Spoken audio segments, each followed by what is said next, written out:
शिव कथा कहती है, भगवान शंकर का संवाद कहता है, शिव महापुराण की कथा कहती है।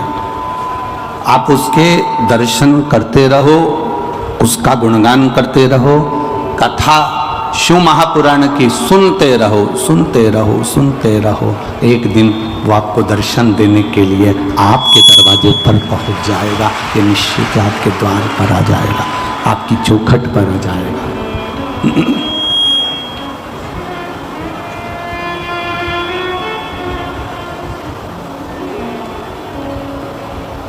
तो वो एक लाइन आप लोग तो ब्रज के नजदीक के हो तो गुनगुनाते रहते हो ना। दमयंती ने राजा नल का खूब भाव श्रवण करा और राजा नल ने दमयंती का खूब भाव श्रवण करा। हुआ क्या, दमयंती के पिता राजा भीम ने विदर्भ में अपनी बेटी का स्वयंवर रख दिया।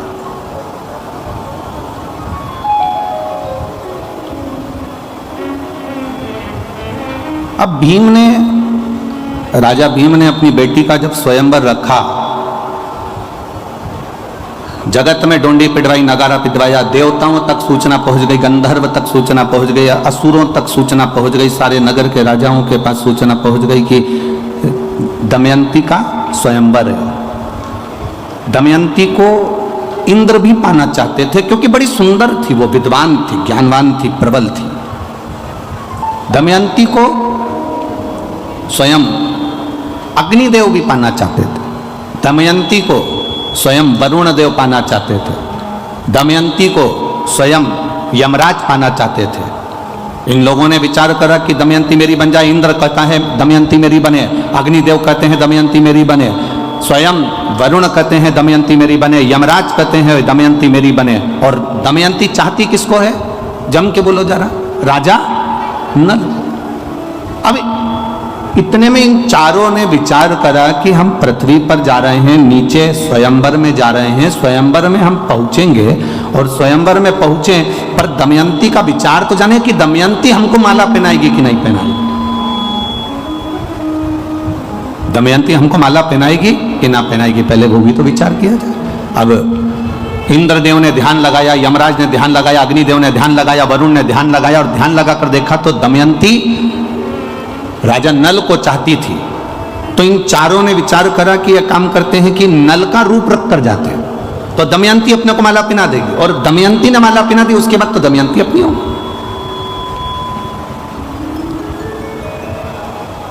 चारों ने राजा नल का रूप धारण कर लिया और राजा नल का रूप धारण कर चारों की चारों सभा में जाकर बैठ गए। राजा नल भी आ गया और राजा नल आकर भी सभा के अंदर बैठे।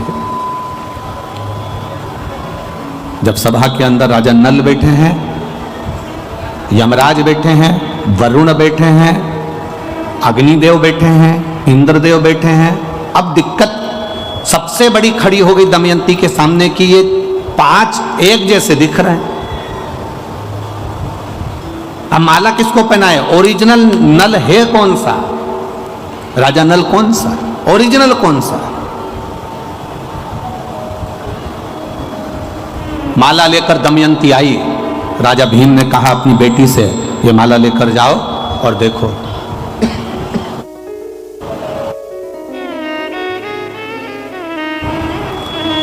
माला लेकर दमयंती चली,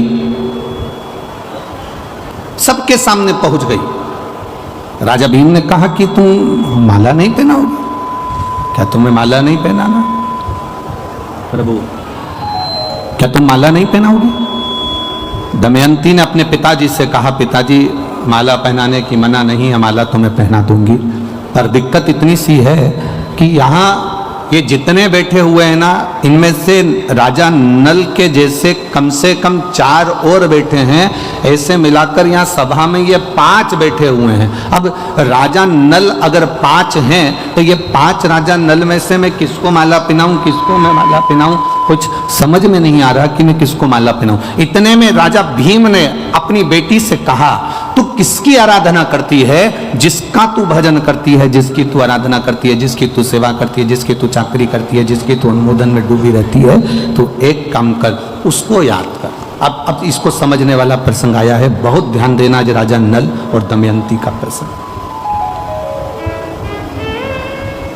अब समझने वाला प्रसंग यह है कि पिता ने कहा कि तुम उसको याद करो, उसको याद किया जाए।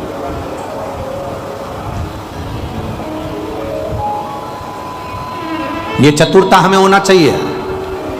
दुख की घड़ी में, तकलीफ की घड़ी में, परीक्षा की घड़ी में, कष्ट की घड़ी में हम सबसे पहले परमात्मा को याद नहीं करते। हम सबसे पहले उसको याद करते हैं। अगर कोई प्रशासनिक कार्य है तो हम पहले राजनेता को याद करेंगे। हमारी पहचान उससे है। वो वहाँ के जो विधायक हैं, वहाँ के जो सांसद हैं, वहाँ के जो आमदार हैं, वहाँ के जो खासदार हैं, वहाँ का जो मंत्री है, वहाँ का जो अध्यक्ष है, वहाँ का जो उपाध्यक्ष है, वहाँ ये व्यक्ति है, वहाँ का वो व्यक्ति है, वो हमारा परिचित है, मेरे काका का रिश्तेदार है, मेरे ताऊ का रिश्तेदार है। पहले जब हमारे दुख की घड़ी आती है उस समय पर हम उनको याद करते हैं। वो राजनेता सत्ताधारियों को याद करते हैं। जब राजनेता सत्ताधारियों से तुम कह के कर हार जाती हो, भैया जी देखो ना, बेटे के लिए देखो ना, इसकी कहीं नौकरी लगा दो ना, भैया जी कुछ तो कर दो, तुम्हारे पास पद आ गया ना, तुम कह रहे थे जब मैं सत्ता में बैठ जाऊंगा जब कर दूंगा, भैया जी कुछ तो करो ना। जब तुमने उनके हाथ पैर जोड़ लिए, उनको नमन कर लिया, उनके लिए सारा काम कर लिया, तब भी तुम्हारा काम नहीं हुआ, तब तुमने फिर अपने किसी परिचित से कहा जो उसमें लगा हुआ था, उससे कहा भैया जी देखो ना, हो जाए तो देखो ना, भैया जी देखो ना, हो जाए तो करो ना। उसको कहते कहते जब तुम उधर भी हार गए तब तुमने अपने परिवार वालों से भी कहा, परिवार वालों से भी हार गए तब अपने रिश्तेदारों से कहा, रिश्तेदारों से भी हार गए तब आखिरी में तुम उदास होकर बैठ गए और सोचने लगे अपनी भाग्य में तो यही लिखा है इसलिए भोगना पड़ेगा। तब कहीं फिर आखिरी में तुम्हारा चित्त में किसी ने कह दिया कि कुछ मत कर, अब शंकर का गुणगान कर और शिव की भक्ति कर। अब दुनिया के हाथ जोड़ लिए, अब उसके जोड़कर देख ले। दुनिया के हाथ जोड़ने के बाद अब उसके हाथ जोड़कर देख ले, अब उसका भजन कर कर देख ले, अब उसका स्मरण कर कर देख ले। और देखिए एक पत्र आया है, बड़ा सुंदर भाव उसमें लिखा, देखिए।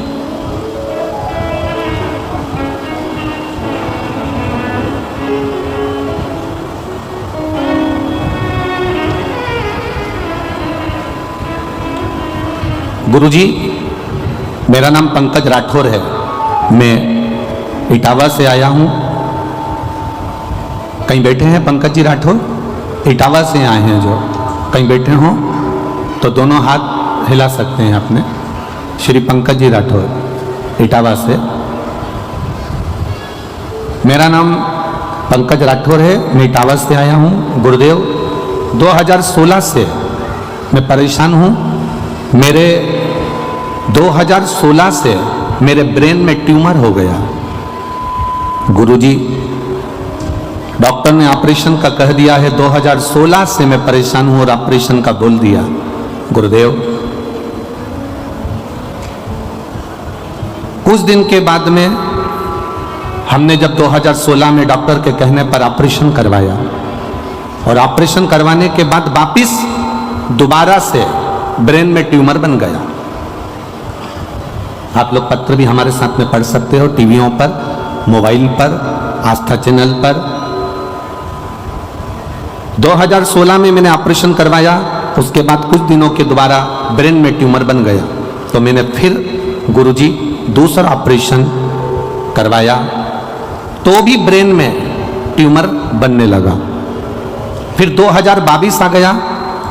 मुझे मेरे मामा के लड़के ने आपके बारे में बताया कि सीहोर वाले पंडित जी की कथा आती है, शिव पुराण, उसको सुनो। गुरुजी, फिर मैंने कथा सुनना प्रारंभ करा, शिव पुराण को सुना और मैंने विचार बनाया कि मैं भोले बाबा के दरबार में सीहोर भी आऊँगा और वहाँ का एक रुद्राक्ष, एक कंकर लेकर आऊँगा। मैं सीहोर पहुँच गया पत्नी के साथ, वहाँ से कंकर भी ले आया, रुद्राक्ष भी ले आया और कथा सुनते हुए शिव जी पर जल चढ़ाना प्रारंभ करा, बेलपत्र लाकर खाना प्रारंभ करा। डॉक्टर को दूसरी बार जांच कराने के लिए गया तो एमआरआई कराई और उस एमआरआई में मालूम पड़ा कि मेरा ट्यूमर बनना बंद हो गया, अब मैं पूर्ण तरह से स्वस्थ हूं, इसलिए बाबा को नमन करने आया हूं। ये शिव तत्व है। हम सब जगह जाएं, हमें मना नहीं। एक पत्र और बड़ा सुंदर आया, देखिए।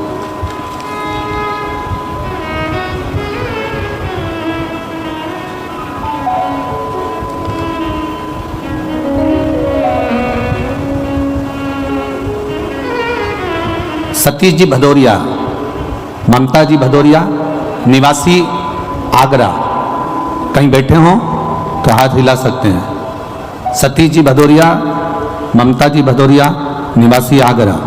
गुरुजी, मैं आगरा की निवासी हूँ, लगातार शिव जी की कथा सुन रही हूँ। मेरे बेटे ने बीटीसी की तैयारी की थी, लेकिन महाराज जी भोले बाबा के मंदिर रोज जाती हूँ, बाबा ने उस समय पर नहीं सुना। मेरा बेटे से मैंने कहा कि बाबा ने अभी नहीं सुना, वापिस तैयारी कर। सियोर वाला महाराज कहता है मेहनत पूरी करना और शिव पर विश्वास पूरा करना। मेरे बेटे ने शंकर जी के मंदिर जाना चालू करा, एग्जाम की तैयारी करना प्रारंभ करी।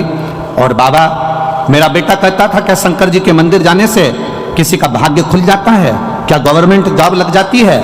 ये सब हंसने वाली बातें माँ, ये से महाराज ना जाने कितने आए। मेरा बेटा विश्वास नहीं करा, तो भी मुझसे कहती रही तू शिव के मंदिर तो जा, भले अविश्वास से जा, पर जा तो उसके दरवाजे। मेरा बेटा मंदिर जाना चालू करा, शिव जी को जल चढ़ाना प्रारंभ करा। बाबा की कृपा का क्या मैं वर्णन करूं गुरुदेव। मेरे बेटे के नौकरी SBI बैंक में लग गई, इसलिए मैं यहाँ पर प्रणाम करने आई हूँ। आप ही हैं? दोनों हाथ हिला दो एक बार ऐसा, हाँ हिला दीजिए। बधाई आपको बहुत बहुत, शिव कृपा बनी रहे। बैठिए। श्री शिवाय नमस्ते। एक पत्र और बड़ा सुंदर आया है, देखिए।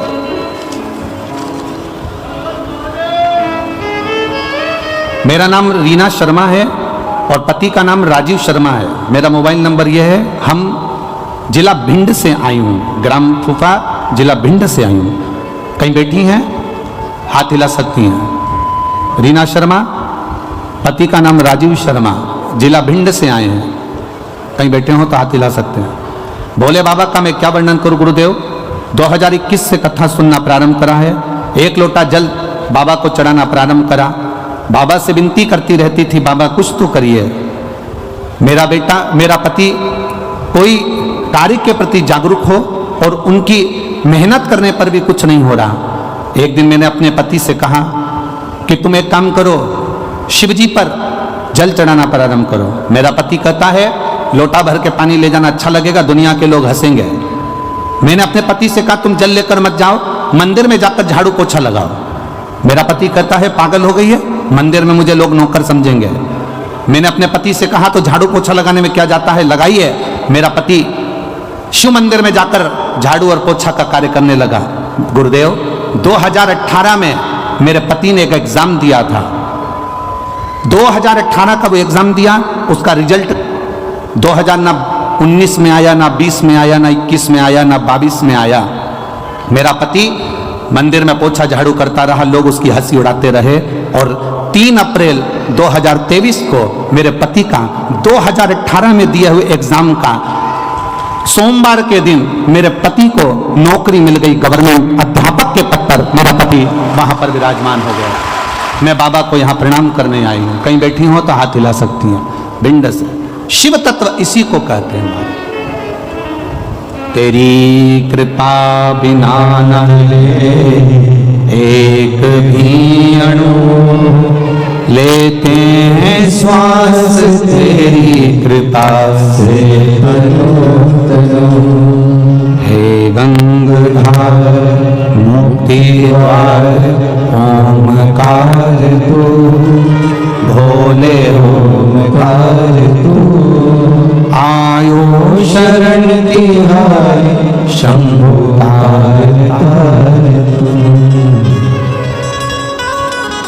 सोमवार का दिन, अधिक मास का महीना, सावन का महीना, और आप लोग ये शिव महापुराण की कथा, ये कहीं ना कहीं तुम्हारे भाग्य की प्रबलता होगी साहब। हे मैनपुरी वालों, कुछ तो पुण्य तुमने किया होगा।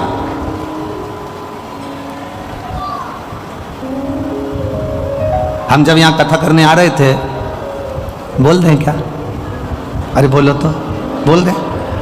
कथा करने आ रहे थे तब लोगों ने कहा कहाँ जा रहे हो कथा करने? हमने कहा मैनपुरी। मैनपुरी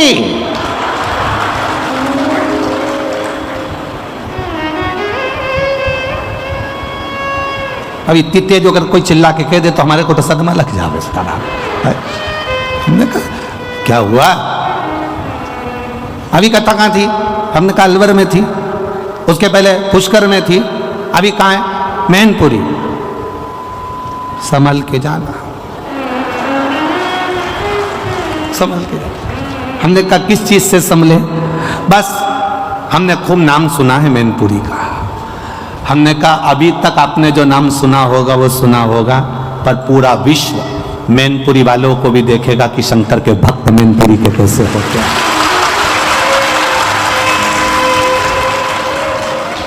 मैनपुरी का शिव भक्त कैसा होता है? मैनपुरी का एक एक बच्चा, छोटा छोटा बच्चा पानी का पाउच लेकर तुम्हारे पास में देता हुआ मिलेगा, ये पूरी दुनिया में नहीं मिल सकता।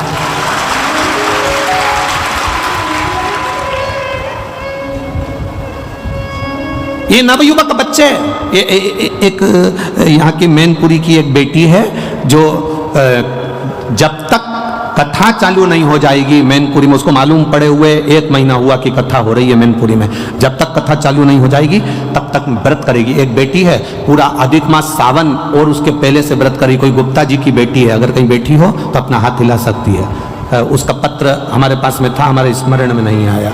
यहाँ कोई कॉलोनी के गुप्ता जी की बेटी है, जो कहीं बैठी हो तो हाथ हिला सकती है, वो बेटी अगर यहाँ बैठी। हम कल उसका नाम भी बता देंगे, कक्ष में पत्र रखा हुआ है, गुप्ता जी की कोई बेटी है वो है। व्रत करिए, शिव तत्व को जानने का प्रयास।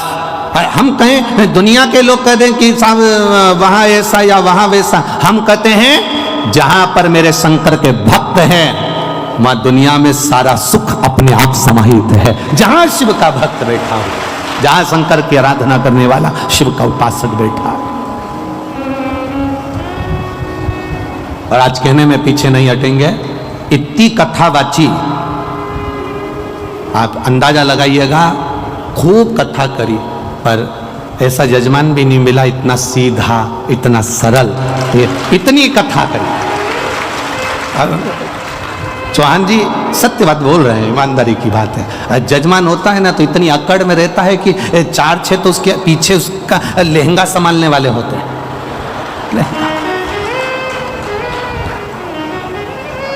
और 25 बार कर देता है हमारा सोफा कहाँ है, हमारे रिश्तेदार आएंगे वो कहाँ बैठेंगे, हमारे घर के लोग आएंगे वो कहाँ बैठेंगे। पर धन्यवाद, शंकर और पार्वती का स्वरूप ऐसा ही होता है।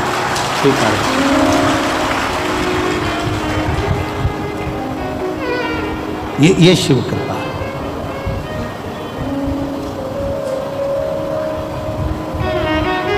ये शंकर की उदारता। किसी के कहने से थोड़ी ना होता है ऐसा, कुछ कह दे।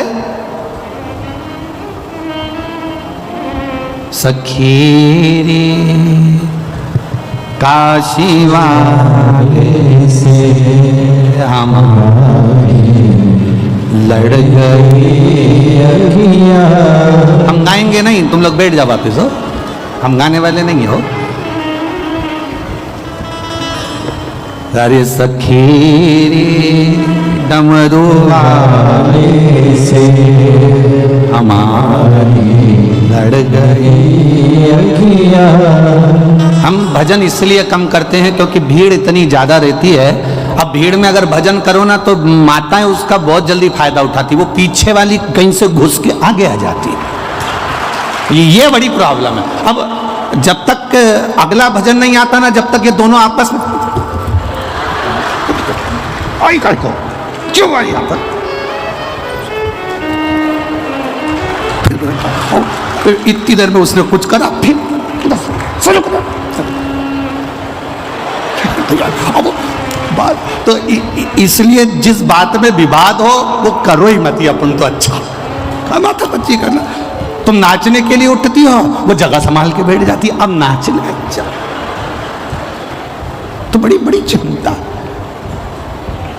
और कल का एक वीडियो तो हम आस्था चैनल पर दिखाना नहीं चाह रहे, नहीं तो हम दिखा देते। किसी ने कैमरे से फोटो खींच लिया, एक माता उठी और कुर्सी पे बैठी थी, उसने अपनी कुर्सी नहीं छोड़ी, उस पर यूज ना अब हम तो दिखाना नहीं चाह रहे, नहीं तो हम आस्था चैनल पे वो भी दिखा देते, हमारा कौन सा फर्क पड़ जाता।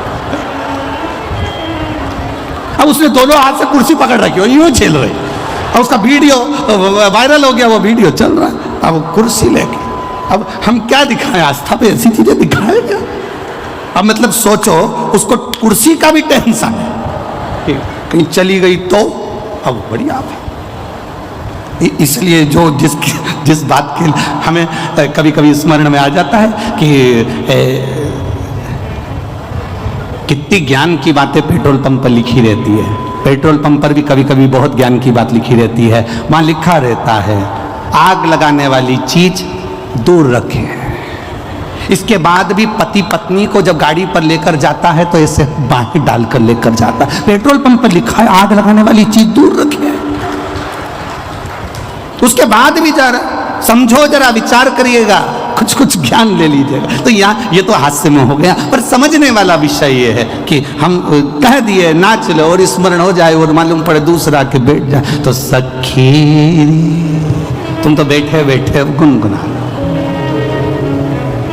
काशी वाले से हमारी लड़ गई, बचाया था बहुत लेकिन हमारी लड़ गई सखीरी डमरू वाले से हमारी लड़ गई अखियाँ। शिव कृपा है, दयालु की दया। 5 नल हैं, 5 नल राजा। पिता कह रहे हैं जिसकी तू भक्ति करती है उसका स्मरण कर। ये हमारे स्मरण में आना चाहिए। और दमयंती ने अपने पिता के कहने से अपने भगवान का स्मरण करा, क्योंकि शंकर की उपासना में डूबी रहती थी वो, शिव की भक्ति में डूबी रहती थी वो, तो भगवान शिव की आराधना करे। जब अटकल आए, जब तुम्हें लगे कि अब मैं बहुत भटक रही हूं, अब तुम्हें लगे कि मैं कहीं ना कहीं इस बांधा में फंस गई हूं, सुलझ नहीं रही, सारे परिवार, नाते, रिश्ते, कुटुंब, कबीले, राजनेता, सत्ताधारी, वैभवधारी, सबसे तुमने बोल दिया, अब परमात्मा से बोलने की बारी है। भीम ने अपनी बेटी दमयंती से कहा, अब उसको याद कर जिसका तू भजन कर। और उसने फिर निवेदन किया, फिर प्रार्थना कर। अंत समय प्रभु आना पड़ेगा, वचन दिया तो निभाना पड़ेगा। आज एक बड़ा सुंदर एक प्रश्न, एक फिरोजाबाद के एक सोनू अग्रवाल ने एक प्रश्न किया है। सोनू गर्ग ने एक प्रश्न किया, हम अग्रवाल कह रहे गर्ग।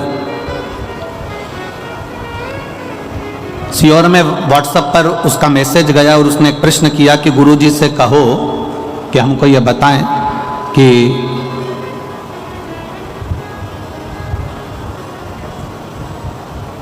शंकर भगवान पर जल चढ़ाने वाले व्यक्ति का गुरुजी कहते हैं कि शिवजी हाथ पकड़ लेते हैं, शिवजी हाथ पकड़ लेते हैं। तो हम ये पूछना चाहते हैं कि ऐसा क्यों होता है? फिर तो सभी देवताओं के साथ ये होना चाहिए।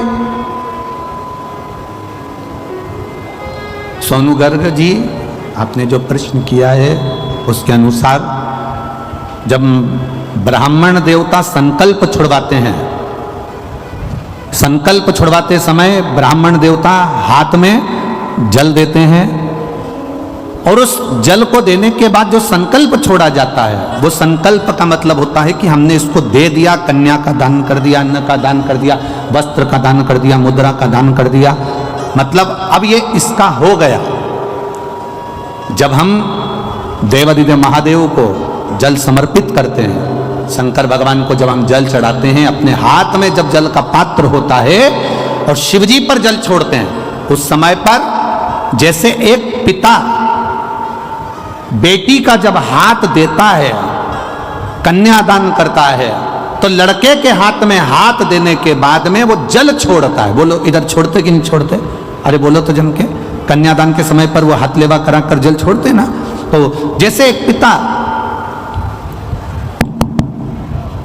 जल छोड़ता है, उसी तरह पिता जब जल छोड़ रहा, उसी तरह जब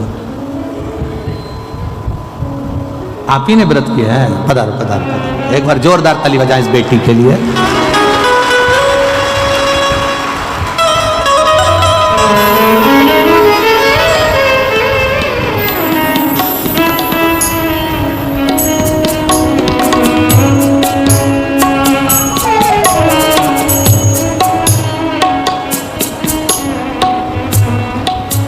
सखी रे डमरू वाले से हमारी लड़ गई अखियाँ, सखी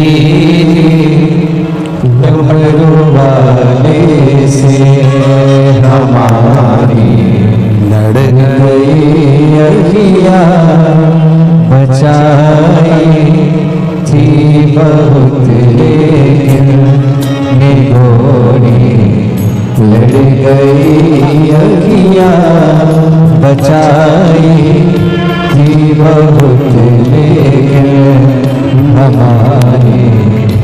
एक बार जोरदार ताली बजा बेटी के लिए। यही मैनपुरी की निवासी जिसने शिव जी की कथा का भाव रखा, शिखा गुप्ता, बहुत बहुत साधुवाद, बहुत बहुत साधुवाद।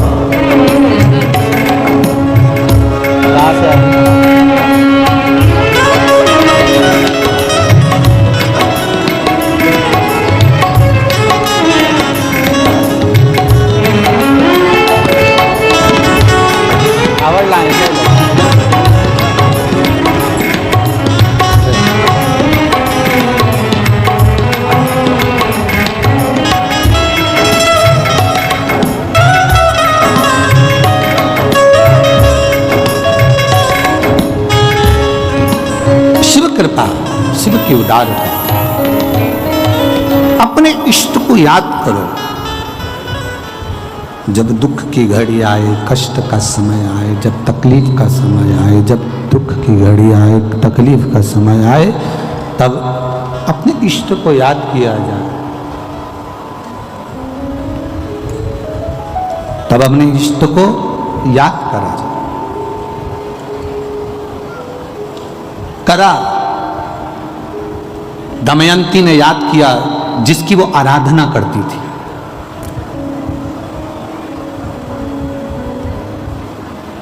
जिसकी वो अर्चना करती है। आपसे निवेदन है, आप भी जब दुख की घड़ी आए, कष्ट का समय आए, तकलीफ की घड़ी आए, उस समय पर सबके हाथ अगर जोड़ कर देख लो तो उसके बाद में उस परमात्मा के हाथ जोड़ कर देखना। दुनिया के किसी के हाथ जोड़ने की जरूरत नहीं पड़ेगी अगर उसके हाथ जोड़ दिए तो। जब हम शिव जी पे जल चढ़ाते हैं, शंकर भगवान पर जल समर्पित करते हैं, उस समय पर हमारा हाथ देवादिदेव महादेव पकड़ लेते हैं, क्योंकि हम शिव के हो जाते हैं और शंकर हमारा हो जाता है। हम शिव के, शिव हमारा।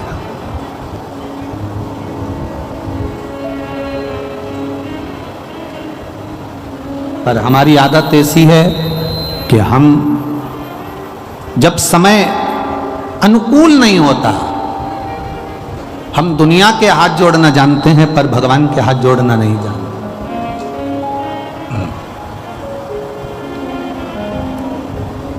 कुछ चीजें अपने पास संभाल कर रखिए।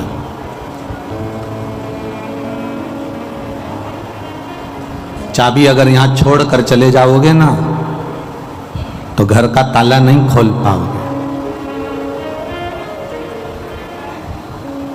अपने दांत नहीं है, नकली बत्ती सी लगी है, वो बत्ती सी नकली घर पे छोड़कर आ जाओगे ना, तो यहाँ से जाते जाते भंडारा अगर कहीं बट रहा होगा तो खा नहीं पाओगे। बोलो सही है कि गलत है? अरे जम के तो बोलो। चश्मा अगर कहीं छोड़ दिया तो पढ़ते समय चश्मे की याद आएगी, चश्मा कहाँ है, चश्मा है कहाँ। पढ़ते समय चश्मे का स्मरण होगा कि चश्मा है कहाँ। बहुत ध्यान दीजिएगा।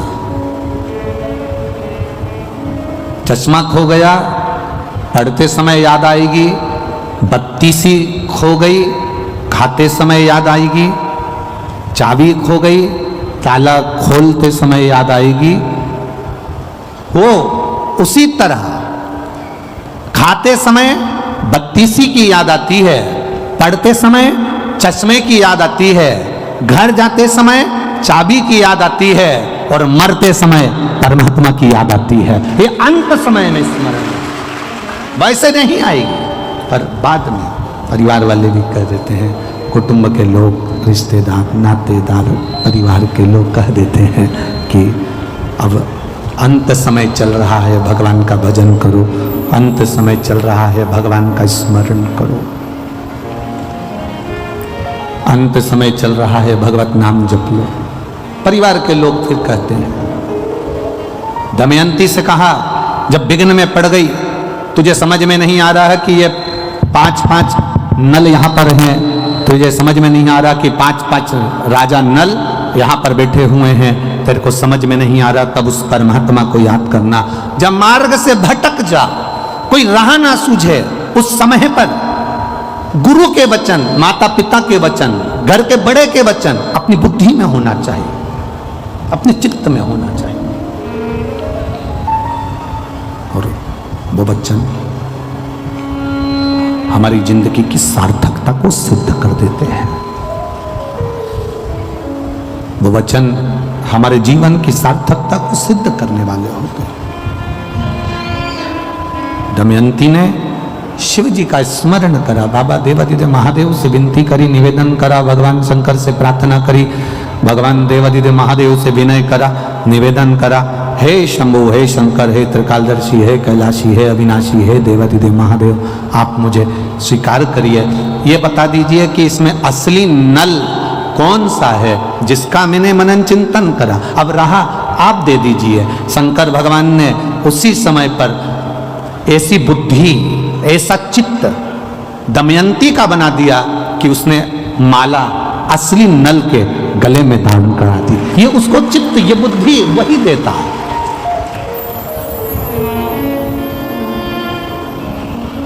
अच्छी बुद्धि दे रहा है तो वही दे रहा है, अच्छा चित्त दे रहा है वही दे रहा है।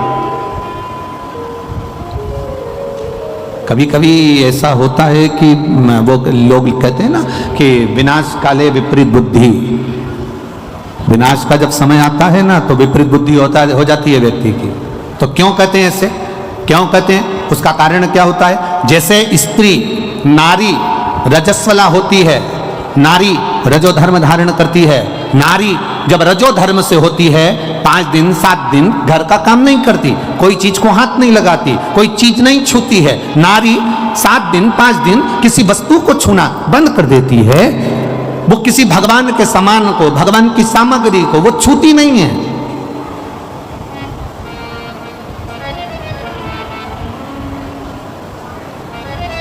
जैसे नारी रजस्वला होती है तो वो भगवान को छूना बंद कर देती है, उसी तरह जब व्यक्ति पाप कर्म में लीन होता चले जाता है, झूठ में, पाप में, कपट में, बेईमानी में, प्रपंच में लीन होता चले जाता है, डूबता चले जाता है, तो जैसे नारी रजस्वला के समय पर भगवान को नहीं छूती है, पाप में जब व्यक्ति डूबने लगता है, गलत काम करने लगता है, झूठ प्रपंच की जिंदगी जीने लगता है, तो मेरा परमात्मा भी उसको छूना बंद कर देता है और उसके कार्य करना बंद कर देता है। फिर क्या करता है परमात्मा?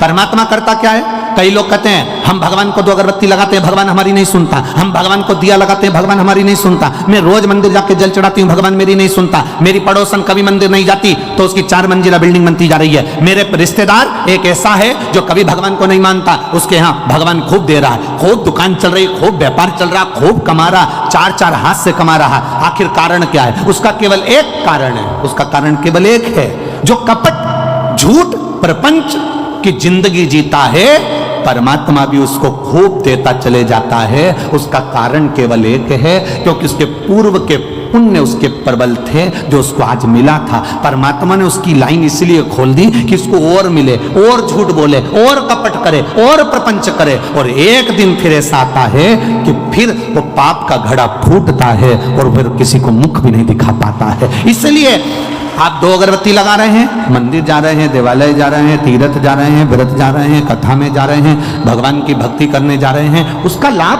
भले तुम्हें धीरे धीरे मिलेगा, स्लो मिलेगा, पर ऐसा मिलेगा जो तुम्हारी 7 पीढ़ी नहीं 71 पीढ़ी तक तार देगा। तुम्हें एक पीढ़ी से मतलब नहीं, अन्य पीढ़ियां तार देगा तुम्हारे जीवन का वो सुख प्रदान कर देगा, तुम्हारे जीवन का वो आनंद प्रदान कर देगा, तुम्हारे जीवन का वो रसतत्व प्रदान कर देगा। शिव कथा कह रही, विवाह पक्का हो गया। दमयंती राजा नल का, थोड़ा बेस कम कर दो, ट्रेवल कम कर दो, अंदर का माइक।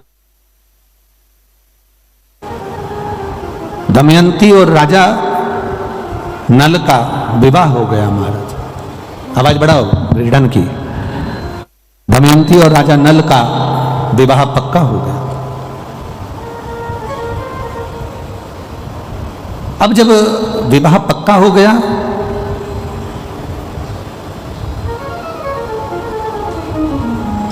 दोनों का विवाह हो गया, दमयंती विवाह कर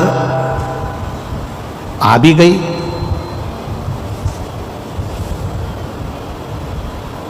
राजा नल का एक भाई था जिसका नाम था पुष्कर।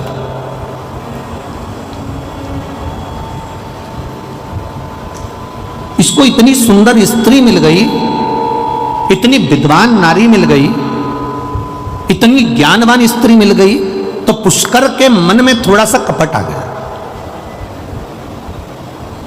आप रोज रोज भगवान के मंदिर जाइए, आप रोज रोज शिव जी के मंदिर जाओ, रोज जल चढ़ाओ, रोज भगवान की कथा में जाओ, रोज कुर्सी पर आगे बैठ जाओ, पंडाल में आगे बैठ जाओ, आगे बढ़ बढ़कर काम करो, आगे बढ़ बढ़कर तुम कोई बड़े से बड़ा आयोजन करवाते रहो। जितने लोग तुम्हारे चाहने वाले होंगे वो भी धीरे धीरे उनके भीतर भी ईर्ष्या जागृत होने लगेगी। बताओ, आगे जाके बैठ जाती है, बताओ इसने ना जाने ऐसा क्या है, आगे जाके बैठ जाती है। जब देखो जब हर कथा में, हर कार्यक्रम में, कोई भी कार्यक्रम हो, इसको आगे सीट मिल जाती है। ईर्ष्या, भीतर से ईर्ष्या जागृत होती चली जाती।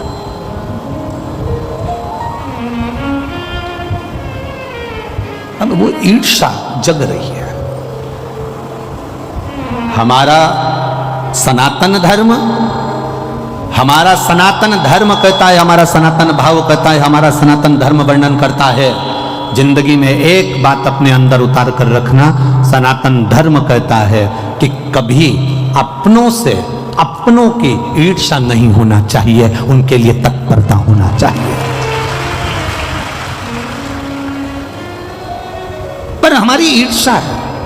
एक घर में विवाह कर कर छोटे भाई, छोटे देवर की पत्नी आ गई। छोटे देवर की पत्नी को क्या कहते हो? जम के बोलो जरा। देवरानी, ठीक है। अब तू क्या बन गई? उसके आने के बाद तेरी पदवी क्या हुई? जम के तो बोलो। जेठानी। वो नहीं आई थी उससे पहले तू जेठानी थी क्या? अरे जम के तो बोलो जरा। नहीं थी ना। उसके आने के बाद तेरी पदवी पड़ी है। मतलब वो आई, उसका नाम है देव रानी, देवों के घर से भेजी हुई रानी, जिसके आते से ही तेरी पदवी बढ़ गई और तेरी जय जय कराने की ठानी, इसलिए तू हो गई जेठानी। अब ईर्ष्या क्या जग गई? ईर्ष्या कहां से जगी?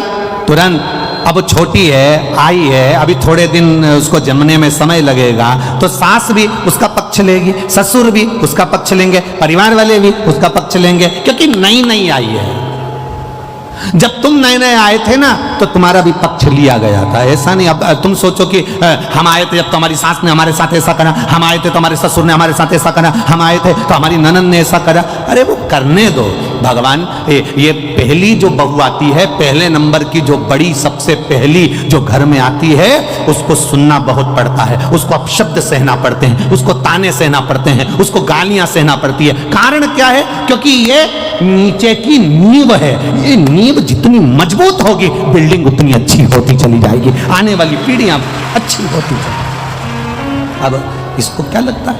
अब ये जो बड़ी वाली है ना, ये इतना गूंज रहा है, हम कह रहे ना बार बार बार बार, इससे जो बड़ी वाली है ना उसको क्या लगता है?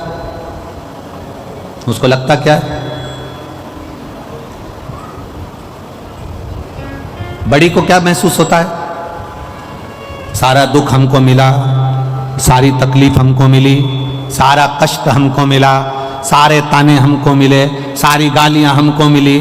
पर ये नहीं सोचती कि सास ने तेरे को वो क्या जोरदार दे दे के गाली अपशब्द बोल के, आड़ा टेढ़ा बोल के अचार डालना सिखा दिया, पापड़ बनाना सिखा दिया, रोटी बनाना सिखा दी, सब्जी बनाना सिखा दी और दुनिया में चलना सिखा दिया। ये छोटी को नहीं मिल पाएगा जो तुझे मिला है। जो ज्यादा लाड़ में होता है ना वो ही बिगड़ता है। सासुओं से निवेदन इस अंदाजे में मत रहना कि जिससे तुम ज्यादा लाड़ लड़ाओगी तो रोटी यही देगी। सासुओं से निवेदन है, कभी कभी डॉक्टर को मालूम है कि बच्चा रोएगा, माँ को मालूम है कि मैं इंजेक्शन लगवाऊंगी, टीका लगवाऊंगी, ये 2 महीने का बच्चा, 1.5 महीने का बच्चा, ये 15 दिन का बच्चा, इसको जब इंजेक्शन लगेगा रोएगा। मेरे 1 महीने का बच्चा रोएगा, माँ जानती है रात रात भर जगना पड़ेगा, ये बच्चा पूरी रात रोएगा, ये बच्चा पूरी रात तकलीफ भोगेगा। माँ को मालूम है, इसके बाद भी इंजेक्शन लगवा रही है, इसके बाद भी वो दवाई दे रही है, कड़वी से कड़वी दवाई अपने बच्चे को देती है जिससे बच्चा अच्छा हो जाए। ये घर की रीत है। जिसको ताने मिले, जिसको अपशब्द मिले, जिसको गालियां मिली, जिसको आड़ा टेढ़ा कहा गया, जिसको अपशब्द कहा गया, ताने दिए गए, उसने अपनी जिंदगी में कुछ अच्छा कर कर दिखाया है। उसने अपनी जिंदगी में कुछ अच्छा कर कर दिखाया।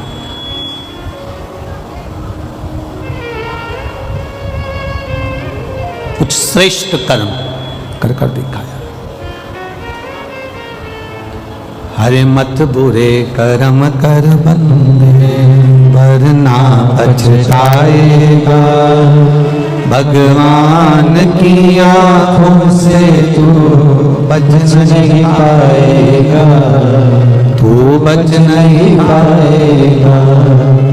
अरे ओ अज्ञानी मत करना नानी, अरे ओ अज्ञानी मत करना नानी। तेरे कर्म का फल भी तू ही पाएगा, जैसा किया तूने तेरे आगे आएगा।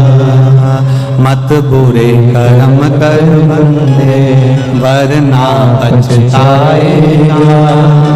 भगवान की आंखों से तू बच नहीं पाएगा, तू बच नहीं पाएगा।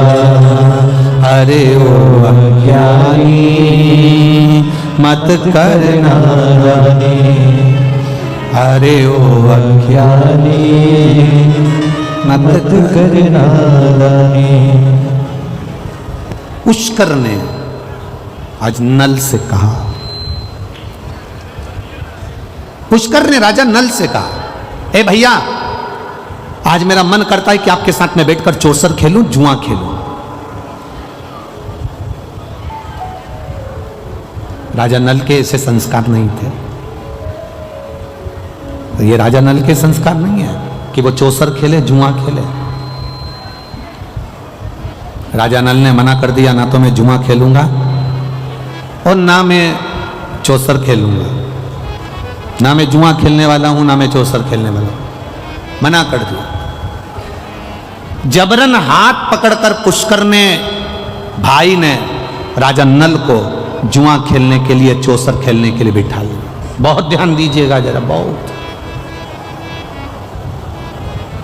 बहुत सारे आपके जिंदगी में ऐसे लोग मिलेंगे जो आपको पकड़कर मदिरा की दुकान पर ले जाएंगे और तुम कहोगे मैं पीता नहीं हूं, मैं नहीं पीता, मैंने सौगंध खा रखी है, मैं नहीं पीता। पर जो पीने वाला है वो जबरदस्ती पकड़कर आपको जान कर मदिरा की दुकान तक लेकर जाएंगे, मदिरा की दुकान तक लेकर जाएंगे, जान कर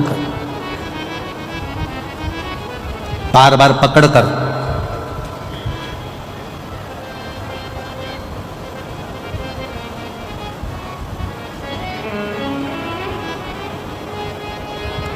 जबरन पकड़ पकड़ कर लेकर जाएंगे, पकड़ कर। अब ये आपके भीतर का एक भाव, ये आपके भीतर का एक क्रम हो। एक बात आपसे पूछें, किसी ने गाली दी आपको, आपको गुस्सा आया कि नहीं आया? अरे जम के तो बोलो। उसका नज़ारा अगर आपको देखना हो तो आप दरवाजे के पास में भी देख सकते हो, अंदर आ रहा है और उसने रोक दिया, चल बाहर निकल, फिर उसको गुस्सा आएगा कि नहीं आएगा? मैं तो जाऊंगी, यहीं से जाऊंगी, जा क्या कर लोगे? मैं तो यहीं से जाऊंगा, जा क्या कर लेगा? बुला ले जिसको बुलाना है, कर ले जो करना है। क्रोध आ गया, अपशब्द कहे।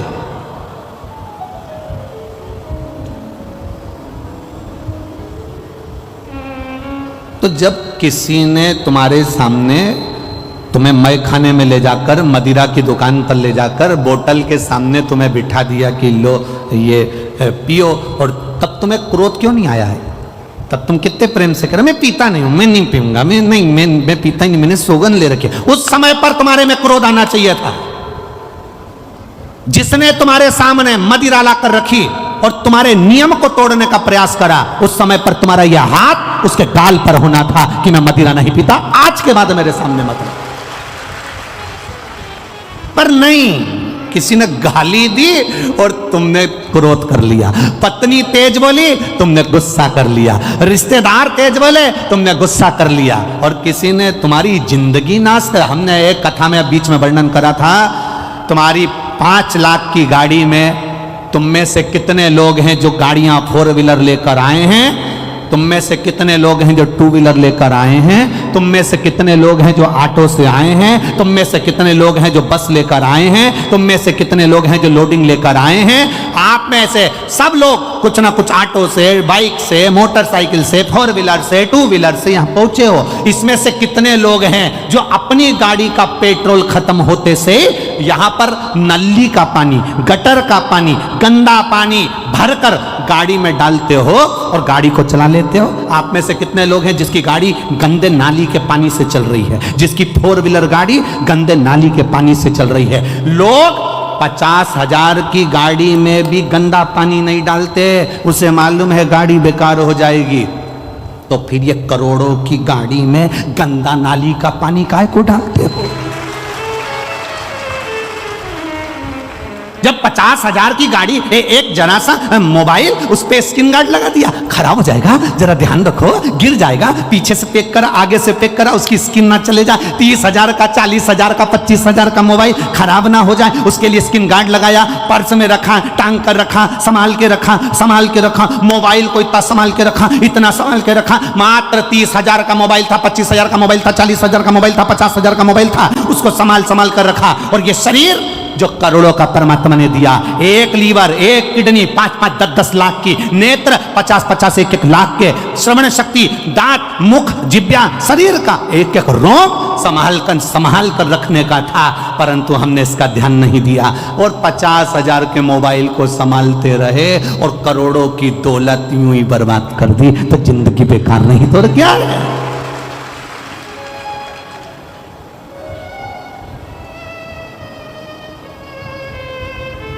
ये फायदा है क्या इनका, पुलिस वालों का? कोई ये जितने पुलिस वाले खड़े इनसे पूछना कि तुम चौराहे पर खड़े होके हेलमेट वालों को पकड़ते हो, इनका कोई फायदा है क्या उसमें? कोई फायदा नहीं। फायदा तुम्हारा है, ये तो कह देंगे रसीद कटवाओ 200 की, 300 की, 400 की, 500 की, पर तुम्हारा फायदा देखते हैं कि तुम वो कीमती पूंजी हो, तुम वो दौलत हो। अगर एक्सीडेंट हुआ और तेरे सिर में चोट आ गई, तेरी पत्नी, तेरे परिवार के लोग रो रो के मर जाएंगे रे। एक 500 रुपए का हेलमेट सिर में लगा ले, तेरी जिंदगी सवर जाएगी रे। इनका कोई फायदा नहीं, पर लोगों को लगता है उन्होंने रसीद काट दी, उन्होंने जैसे ही रोका, उन्होंने अपने VIP को फोन लगाया, इन्होंने मेरे को रोक लिया है, हेलमेट के लिए 500 रुपए मांग रहे हैं। अरे बावरा पगला, 500 रुपए का हेलमेट खरीद, पहन, जिससे स्किन गार्ड लगाने से मोबाइल अच्छा रहेगा, हेलमेट लगाने से तू अच्छा रहेगा। तू बच ले, तेरी जिंदगी बचा ले, तेरे जीवन को बचाने का प्रयास कर। गंदा नाली का पानी पी पी के सोच रहे हैं कि हमारे बराबर सूरमा कोई नहीं है, कोई नहीं।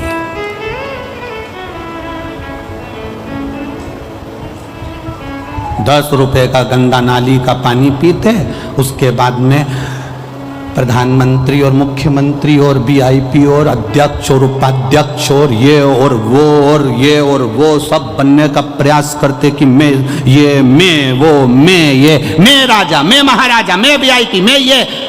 एक विचार करो जरा, कहां कहां क्या गंदा पी रहे हो तुम, क्या गंदा विचार कर रहे हो।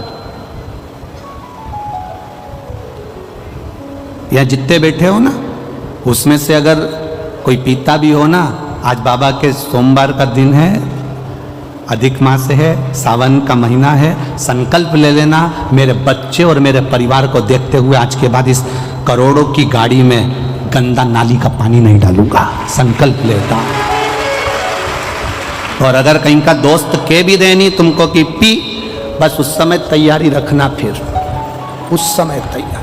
जैसे ही बोले कि ले ले, कोई भाभी देखे, कहीं परिवार वाला देखे, कई रिश्तेदार देखे ना, वो उस समय पे फिर ये ना मुंडा में नहीं चमकी टक पाले। तेरी हिम्मत कैसे हुई मुझे गलत नाली का पानी पिलाने की?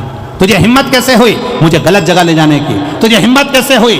मैं तुझे गलत जगह लेकर गया, मैं जब भी लेकर गया शंकर के दरवाजे लेकर गया, मैं जब भी लेकर गया शिव के द्वार लेकर गया, मैं जब भी लेकर गया सत्संग में लेकर गया, और तुम मुझे गंदा नाली का पानी पिला रहा है? गंदा नाली का पानी। और गंदा नाली का पानी पीकर लोग गंदा नाली में ही जाके गिरते हैं। जब गिरते हैं तो जितने नाली में रहने वाले वो सूकर कुकर जितने भी होते हैं, उनको लगता है हमारा VIP आया है, तो वो भी तुम्हारा ट्रीटमेंट अच्छा करते हैं। कभी कभी रोड पर कुत्ता भी तुम्हारा ट्रीटमेंट करके चला जाता है। कभी कभी रोड पर जो पड़ा रहता है तो कुत्ता भी आकर तुम्हारा ट्रीटमेंट कर जाता है, और तुम्हें महसूस होता है कि कोई मुझे गर्म पानी से नहला रहा है, तुम्हें महसूस ट्रीटमेंट कर रहा। हाँ, अच्छा करिए, एक संकल्प ले लो शिव महापुराण के अधिक मास की सावन की ये सुंदर सोमवारी से। आज संकल्प लेता हूं अधिक मास के महीने में। हाँ, हो सकता है मुझे थोड़ा कठिन लगेगा, छोड़ने में थोड़ा समय लगेगा, पर संकल्प अगर ले लो तो दुनिया का ऐसा कोई काम नहीं जो नहीं हो सकता। अपने परिवार को संवारना है हमको, अपने जिंदगी को संवारना, संवारिए, अच्छा करने का प्रयास करो। पुष्कर ने हाथ पकड़ा, बिठा लिया। राजा नल ने जुआ नहीं खेला, चौसर नहीं खेली। राजा नल ने चौसर नहीं खेली, बिठाया हाथ पकड़कर बिठाया, बैठ यहां बैठ। पुष्कर ने चौसर खेली, पुष्कर ने जुआ खेला, और जुआ खेलने में जहां बिठाया था वह बिठाए का इतना फर्क पड़ गया कि पुष्कर ने पूरी जायदाद अपनी बना ली और कह दिया ये जुए में सब हार गया। केवल बैठा था, इसलिए बैठने की जगह अच्छी ढूंढना। एक पहले भी कथा में कहा, यहां से बाहर निकलोगे तो तुम्हें चाय पीना हो तो किसी ठेले वाले से पूछना तो 10 रुपए की दे देगा। देगा कि नहीं देगा? बोलो, जम के बोलो। और आगे जाना, होटल ढूंढना, वो तुम्हें चाय 15 रुपए की दे देगा। फिर और आगे जाना, VIP होटल ढूंढना, वो चाय 20 रुपए की दे देगा। और आगे जाना, 5 स्टार होटल ढूंढना, वो तुम्हें चाय 150 रुपए की दे देगा। चाय की पत्ती वही, दूध वही, शक्कर वही, प्याली वही, सब कुछ वही है, पर चाय की कीमत 5 स्टार होटल में 150 की हो गई। ठेले पर 10 रुपए की थी, चाय वही है, पर ठेले पर थी तो 10 की थी, 5 स्टार होटल में 150 की हो गई। तुम कहां बैठ रहे हो? ये तुम्हारे ऊपर है। 5 स्टार होटल में बैठोगे तो तुम्हारी कीमत बढ़ रही है, ठेले पर बैठे हो कीमत घट रही है, पान की दुकान पर खड़े हो कीमत घट रही है, मदिरा की दुकान पर खड़े हो कीमत घट रही है, जुआरी के साथ बैठे हो कीमत घट रही है, चोट्टे के साथ रह रहे हो कीमत घट रही है, जबरदस्ती गाली बकने वाले के साथ रह रहे हो कीमत घट रही है, और कहीं किसी संत के पास बैठे हो तो कीमत बढ़ रही है। ये तुम्हारी कीमत है, तुम कहां बैठे हो? अपनी कीमत तो बढ़ाओ। एक साधारण सी मक्खी लोहे पर बैठती है, कीमत नहीं बढ़ती, सब्जी पे बैठती है, कीमत नहीं बढ़ती, दूध पर बैठी कीमत नहीं बढ़ी। मक्खी की कीमत कब बढ़ती है? जब सुनार के पलड़े पर सोना तुल रहा हो और मक्खी उस पे बैठ जाए तो मक्खी भी 5000 के भाव की हो जाती है। एक मक्खी की कीमत बढ़ जाती है।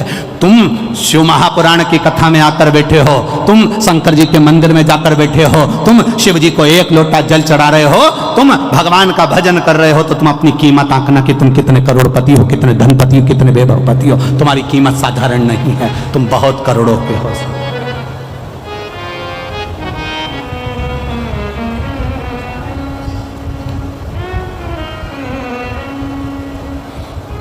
अपनी कीमत को पहचाने, और जिस दिन अपनी कीमत को पहचानेगा उस दिन अपने जीवन की सार्थकता प्रकट हो गई, उस दिन अपने जीवन का एक आनंद प्रकट हो गया, उस दिन अपने जीवन की एक रसतत्वता प्रकट हो गई। अब नल को बिठाया, उसने ना जुआ खेला ना चौसर खेली, फिर भी पूरी प्रॉपर्टी भाई पुष्कर ने अपनी बना ली, इनको धक्का देकर निकाल दिया। रोते रोते दोनों निकल गए। पत्नी दमयंती से कहा तो किसी राजा के यहाँ, किसी सेठ के यहाँ नौकरी कर ले। उसने जाकर झाड़ू पोछे का काम करना चालू कर दिया। राजा नल कहते हैं मैं कमाने के लिए बाहर जा रहा हूँ। राजा नल चले गए। मालूम पड़ा थोड़े दिन के बाद कि राजा नल को किसी सांप ने डस लिया। राजा नल मर गए। दमयंती अपने पिता के घर चली गई, रो रही है, कहती है मेरा पति मर नहीं सकता, मैं जानती हूं मेरा महादेव पर मुझे विश्वास है, भरोसा है, मेरा शंकर उसे मार नहीं सकता, यह मेरा भरोसा कहता है, वो मेरा पति मर नहीं सकता। ये एक पत्र आया, देखिए।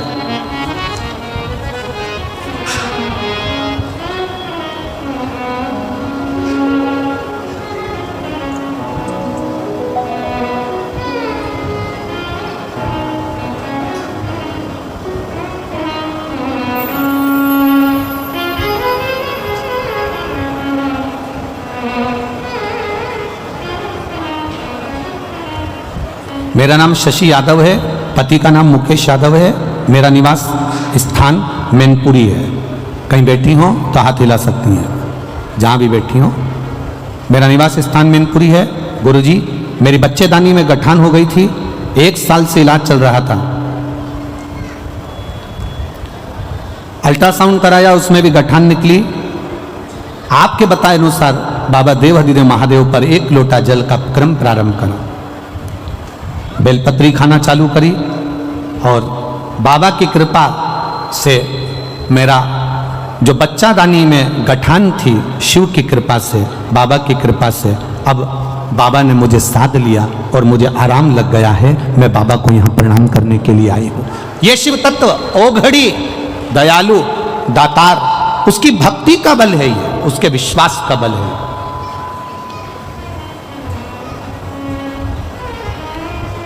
वो साधारण नहीं है,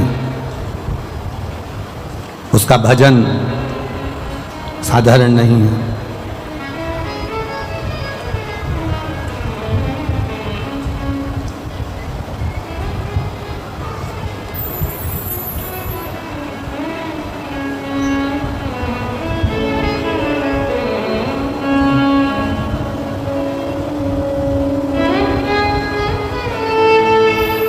भगवान शिव की कथा कहती है महाराज, भगवान शंकर का भाव वर्णन करता है।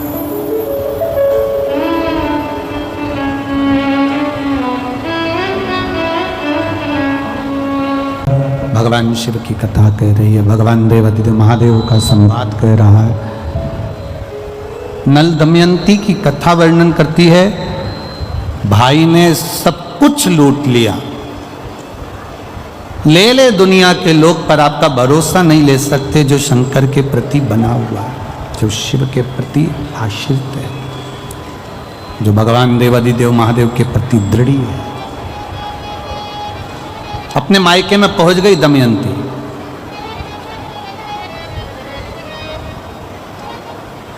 पिता ने बताया नहीं और बेटी के लिए वापिस स्वयंवर रख दिया।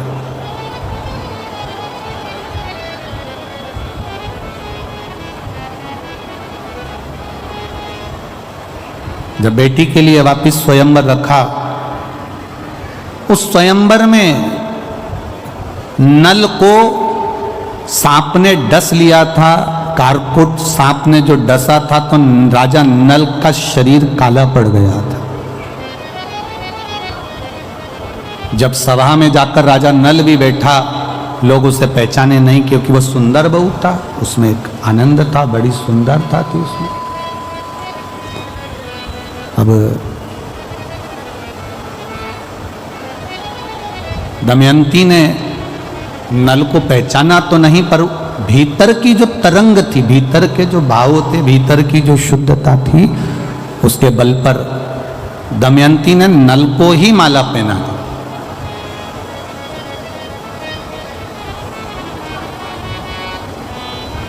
कोई कहे शंकर जी क्या देते हैं, शिव जी क्या कृपा करते हैं, भोलेनाथ देवाधिदेव महादेव क्या करते हैं, तो उनको कह देना चाहिए कि शंकर जी एक कृपा सबसे बड़ी ये करते हैं कि आपकी बुद्धि को, आपकी सोच को, आपकी दृढ़ता को परमात्मा के प्रति दृढ़ी कर देते हैं।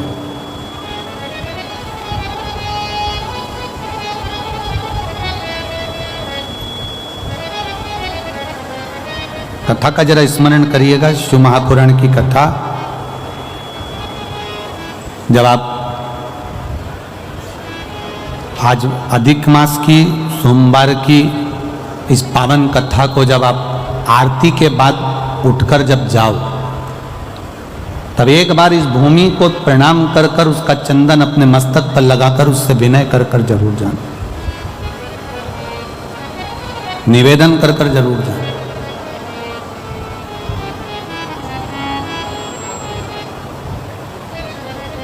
इतनी दूर से अगर आप लोग आए हो 500 1000 रुपए खर्च कर कर, तो केवल टीवी में तुम्हारा फोटो दिखाने के लिए नहीं आए हो।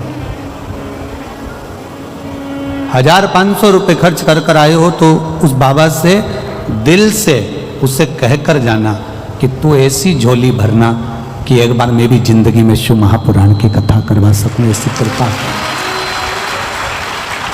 करता है वो, उदारता, वो दया, वो करुणा सागर करुणा करता है वो। ऐसा नहीं कि नहीं करेगा, वो करेगा। हुआ राजा नल के गले में जयमाला पहुंच गई।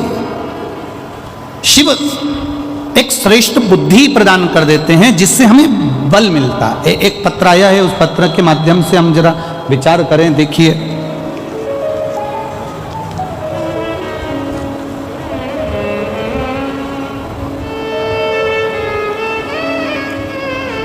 मेरा नाम सुहाना दुबे है, मैं मदनपुर फरुखाबाद उत्तर प्रदेश की रहने वाली हूँ। मेरा मोबाइल नंबर ये है, कहीं बैठी हैं हाथ हिला सकती हैं अगर कहीं बैठी हो तो।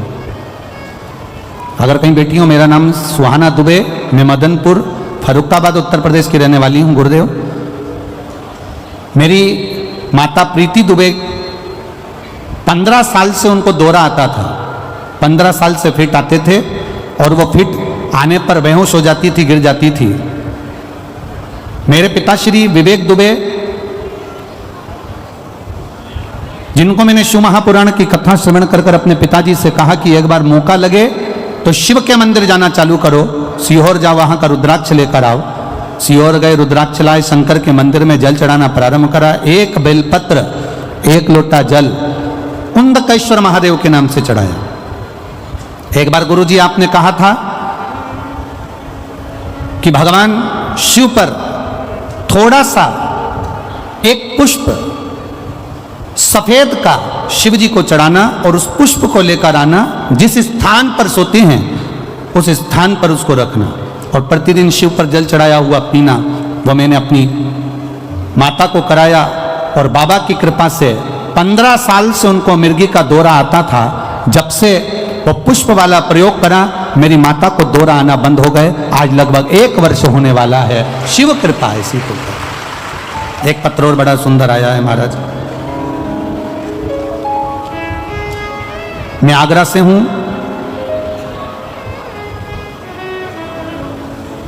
मेरा नाम सुनीता मिश्रा है। मैं भोले बाबा का क्या बखान करूं। आपने जो दूध वाला उपाय बताया था मैंने अपने बच्चे से करवाया। मेरे बेटे का नाम पंकज मिश्रा है। मेरा बच्चा 5 साल से इंटरव्यू दे रहा था, 1-2 नंबर से रह जाता था।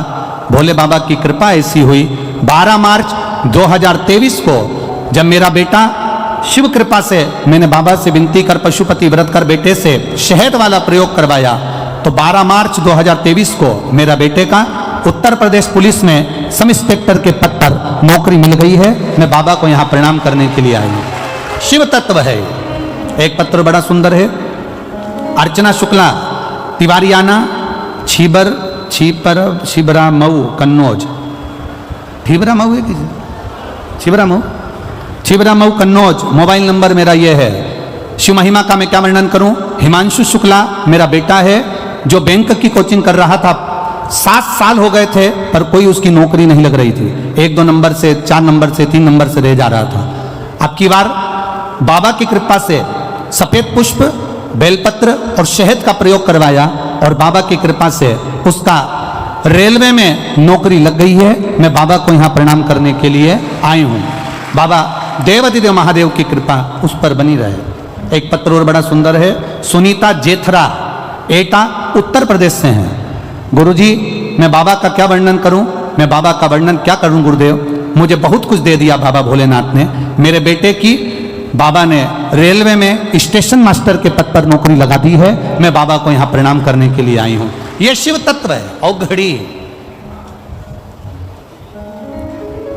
तेरी कृपा बिना न हिले एक भी अड़ो, लेते हैं श्वास तेरी कृपा से भरो। हे गंगाधार मुक्ति द्वार ओमकार तू, भोले ओमकार तू। आयो शरण तिहार शंभु तार तार तू। अपनी मेहनत करो, कर्म करो और कर्म के साथ पर बाबा पर पूरा पूरा विश्वास भरोसा करो। क्या देगा इसमें तुम्हारा पत्र भले यहां पर नहीं हो पर मेरा विश्वास कहता है दिल से अगर कथा सुन रहे हो ना तो अगली कथा जहां भी होगी वहां पर तुम्हारा पत्र 3 महीने के अंदर जरूर पहुंचेगा, आएगा, देगा। साधारण नहीं है मेरा देवाधिदेव महादेव, सहज नहीं है मेरा शंकर, सरल नहीं है मेरा देवाधिदेव महादेव। दे दिया। पत्नी वापिस मिल गई, दमयंती अपने नल को मिल गई।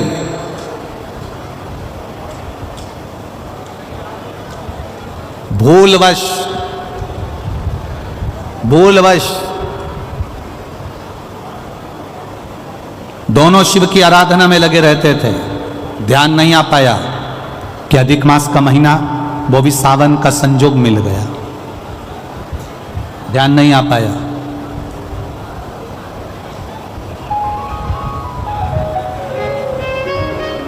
अधिक मास की अमावस्या जब अधिक मास पूर्ण हो और सावन का मध्य भाग, समझ लेना जरा, बहुत ध्यान देने वाली बात है।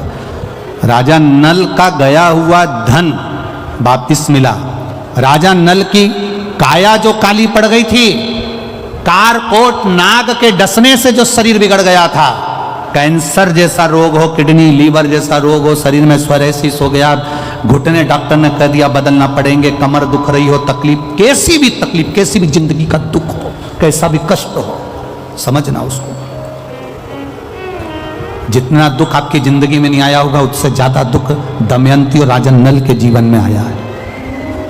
राजसी ठाट भाई ने छुड़ा लिया, पत्नी चली गई, पति दर दर भटका, सांप डस लिया, शरीर बेकार हो गया, सड़ता रहा, काला पड़ गया। पत्नी की वापिस शादी होने लगी, शादी होने के बाद भी बाबा ने कृपा कर दी। अब समझिएगा, जिसके पास से पूरी सत्ता चली गई, वैभव चले गया, राज्य चले गया, भाई ने सब कुछ छुड़ा के रख लिया, शरीर भी बेकार है, शरीर भी काला पड़ा हुआ है, सड़ रहा है, कारकोट नाक के डसे से शरीर भी बेकार हो चुका। अब उसके ध्यान में नहीं। पत्नी दमयंती ने कहा, पत्नी कह रही है, पत्नी दमयंती कह रही है, शिव की आराधना करते हैं दोनों, चलो। और दमयंती पत्नी ने अपने पति के साथ बैठकर शंकर की आराधना का एक नियम बना लिया। रोज शिव के मंदिर में 2 लोटा जल का स्मरण किया। अब फिर निवेदन करेंगे, सारे दिन तुम बाकी के दिनों में जाओ, सारी समस्या का हल जम के बोलो जरा, 1 लोटा जल, पर सावन के महीने में 2 लोटा जल। घर से चलो तो लोटे के ऊपर लोटा हो, डबल देगा, डबल। कब मंजिल डबल कर देगा, कब तुम्हारी आय डबल कर देगा, कब तुम्हारी जिंदगी के सुख को डबल कर देगा, पता ही नहीं पड़ पाएगा, पता नहीं चलेगा। डबल। और मंदिर में जैसे ही प्रवेश करो तो दोनों हाथ में, देहली पर चढ़ने से पहले 2 हाथ में कलश हो और शिव का मूल स्मरण, श्री शिवाय नमस्तोभ्यम बोलते हुए देवादिदेव महादेव को धार चढ़ रही हो, 2 ही हाथ, दोनों हाथों से। दमयंती और नल ने नियम बना लिया। अब इनको मालूम नहीं पड़ा कि सालों निकल गए, निकलते निकलते इनको नहीं मालूम पड़ा कि मलमास आ गया। और मलमास आया और वो मलमास, वो अधिक मास सावन के महीने में आ गया। संजोग ऐसा बन गया कि मलमास पूरा धीरे धीरे धीरे धीरे करते करते सावन के 15 दिन इधर रह गए, 15 दिन उधर रह गए, बीच में मलमास फंसा था। इस अधिक मास का पूरा महीना निकला, अमावस्या का दिन आ गया और इधर सावन लग रहा था, इधर अमावस्या पड़ गई और दूसरे दिन सावन के 15 दिन पड़ना थे, शिव के दिन पड़ना थे। और शास्त्र कहता है अधिक मास का आखिरी दिन और सावन का महीना वापिस लग रहा हो, उस दिन 33 कोटि देवी देवता भगवान शंकर के मंदिर में खड़े होकर अपनी जिंदगी का सारा पुण्य लगाकर चालू कर देते हैं, पूरा पुण्य। अच्छा चलो, तुम लोग यहाँ मैनपुरी में रहते हो तो गिरिराज जी जाते हो, गोवर्धन कौन कौन जाता है, जाते हो आप लोग? अब रखिए, तो वहां पर अमावस्या पूर्णिमा को लोग भंडारा चलाते हैं, चलाते कि नहीं चलाते? आप लोग तो यहीं रहते हो ना, कहीं कहीं अमावस्या पूनम को अमावस्या पूर्णिमा को भंडारा क्यों चलाते हैं, उसका कारण क्या है? इनने कौन सी कथा सुन रखी है कि अमावस्या पूर्णिमा को भंडारा करो? अमावस्या के दिन कोई शंकर का भगत आ गया, कोई शिव का उपासक आ गया, कोई शिव का ओगरदानी का भगत आ गया, कोई नारायण का भगत आ गया, उसको कुछ खिला दो, उसका मुंह झूठा करा दो। आखिर कारण क्या? बड़े बड़े घरों में ब्राह्मण को निमंत्रण दिया जाता है, अमावस्या है पंडित जी आ जाना, भोजन कर जाना, पूर्णिमा है पंडित जी आ जाना, भोजन कर जाना, पूर्णिमा के दिन कथा कर जाना, अमावस्या के दिन कथा कर जाना। अमावस पूनम का ऐसा योग क्यों बनता है? उसका कारण केवल एक, शिव महापुराण की कथा कर रही है। अमावस्या अधिक मास के 30 दिन पूरे हो रहे हैं, अमावस्या का दिन था, दूसरे दिन सावन का महीना वापिस चालू, श्रावण वापिस चालू होना था। दोनों का जब संजोग होता है, सावन के अधिक मास का जब संजोग होता है, विराम का दिन होता है। आपको कथा में भी पहले कहा, मेहमान तुम्हारे यहाँ रहते हैं, जब तक बच्चों को कुछ नहीं देते हैं। मेहमान जिस दिन जाते हैं 200-500 रुपए बच्चों को दे जाते हैं। अधिक मास का विराम का दिन और सावन का वापिस मध्य का प्रारंभ का दिन वापिस हो जाता है। जब अधिक मास विराम होगा, सावन वापिस चालू होगा, उस दिन 33 कोटि देवता, यक्ष, गंधर्व, देवता, पितर सब उस दिन लुटाते हैं, संपदा देते हैं, वैभव देते हैं। और उस दिन भूल से भी अगर एक कनेर का फूल शंकर भगवान पर चढ़ जाता है तो जिंदगी का सारा भंडार बाबा हो जाता है। एक पुष्प, कनेर देखा है? पंचपुष्प शिव महापुराण की कथा बाची है पहले, उसमें कनेर के फूल का भी दर्शन कराया था। ये रोड के ज्यादातर लोग ये कनेर का जो फूल है ना, रोड के बीच में लगा देते, क्योंकि इसको जानवर भी नहीं खाता, पशु भी नहीं खाता, पक्षी भी नहीं खाता, जहरीला इतना होता, पीले कलर का होता है, लंबा। काम भी कुछ नहीं आता, बस वो कनेर का फूल और आंधी तूफान पानी गिरता है तो जमीन पे टपक जाते, ढेर सारे गिर जाते। देखे कि नहीं देखे? अरे बोलो तो जम के, देखा है ना? उसको बकरी भी नहीं खाए, पशु भी नहीं खाए, पक्षी भी नहीं खाए, जानवर भी नहीं खाए, जहरीला। कनेर का पीला पुष्प भूलवश, आज राजा नल और दमयंती जा रहे थे, उनको फूल नहीं मिले, शिव जी को समर्पित करने के लिए कोई पुष्प ना मिला। इनको अंदाजा नहीं है कि आज अधिक मास का विराम है, आज दूसरे दिन सावन का वापिस मिलन है। इनको नहीं ज्ञात था कि 33 कोटि देवता अपना भंडार लुटाने के लिए तैयार रहते हैं। 33 कोटि देवता भूलवश। हमसे लोग कह रहे थे, गुरुजी आपने सीहोर की जो कावड़ यात्रा रखी वो 16 अगस्त को रखी, जिस दिन अधिक मास का विराम है और दूसरे दिन वापिस सावन चालू है, कम से कम संडे को रखना था, रविवार को रखना था, तो लोग ज्यादा आते पहुंचते। हमने कहा, हमें लोगों से मतलब नहीं, हमें संजोग से मतलब है। जिस दिन बाबा को जल चढ़ेगा, कनेर का फूल चढ़ेगा, उस दिन बाबा मेरा कुबेर भंडारी कितना दे जाएगा यह किसी को नहीं मालूम है। उस दिन लोग आने वाले कावड़ियों को कितना खिलाएंगे और उनको क्या मिलेगा यह अंदाजा नहीं है। उस दिन कावड़ यात्रा का जल भरकर हमने सीहोर से रखी 10 किलोमीटर की। आपको भी निवेदन है, जो जो फ्री हो, जो उसके पास समय हो और जिसने जिंदगी में एक बार कुबेरेश्वर बाबा की कावड़ ना भरी हो, वो 16 अगस्त दिन बुधवार, शायद बुधवार पड़ना चाहिए, 16 अगस्त को सुबह 9 बजे सीवन का मैया का जल लेकर बाबा कुबेर भंडारी को 10 किलोमीटर दूर, सीहोर से 10 किलोमीटर की दूरी पड़ती है, बाबा का भजन करते हुए, नाम जाप करते हुए, 2 हाथ में सुंदर, या तो तुम कंधे पर कावड़ ले लो या हाथ में ले लो या बोतल ले लो, बाबा को समर्पित करके एक कनेर का पुष्प दिल से, जो ये दमयंती और नल की कथा करेगी, भूलवश चढ़ गया, भूलवश, अनायास, मालूम नहीं है कि कनेर का पुष्प चढ़ गया। अब इनको पुष्प ना मिला, पुष्प ना मिला, ना मिलने पर इन्होंने देखा मार्ग से जाते जाते इस पुष्प पर ना पक्षी बैठ रहा है, ना पशु बैठ रहा है, ना इसको कोई खा रहा है, ना कोई जान रहा है। पुष्प देखा, कनेर का पुष्प सम्मुख था, छीना और उठाकर उस दमयंती ने अपने पति नल को दिया। नल ने वो पुष्प देव अधिदेव महादेव को समर्पित किया। समर्पित करा हुआ पुष्प नीचे गिर गया। नीचे गिरा तो वो गिरता हुआ पुष्प अशोक सुंदरी वाली जगह पर जाकर टिक गया। तब अशोक सुंदरी ने देव अधिदेव महादेव से कहा, पिताजी इसने पुष्प मुझे दिया है। शिव कहते हैं, ये पुष्प जो मुझे प्राप्त हुआ था, मैंने तुझे दिया था। ये स्थान देवी का हस्त कमल है। आज का दिन 33 कोटि देवता अपना भंडार, अपना पुण्य मनुष्य को देते हैं, इसलिए आज तुम पुण्य दीजिए। सब देवताओं ने मिलकर जब पुण्य दिया, नल का सड़ता हुआ शरीर, काला पड़ा शरीर, रोग से ग्रसित शरीर नल का ठीक हो गया और जो पुष्कर ने धन लिया था वो वापिस राजा नल को प्राप्त हो गया। फिर संपदावान, फिर वैभववान, फिर कीर्तिवान हो गया, फिर कीर्तिवान हो गया, फिर वैभववान हो गया।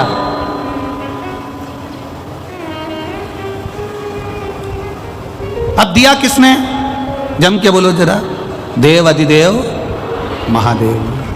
खाली न जाता कोई दर से तुम्हारे, खाली न जाता कोई दर से तुम्हारे, मैं भी खड़ा हूँ नंगे बाहें पसारे।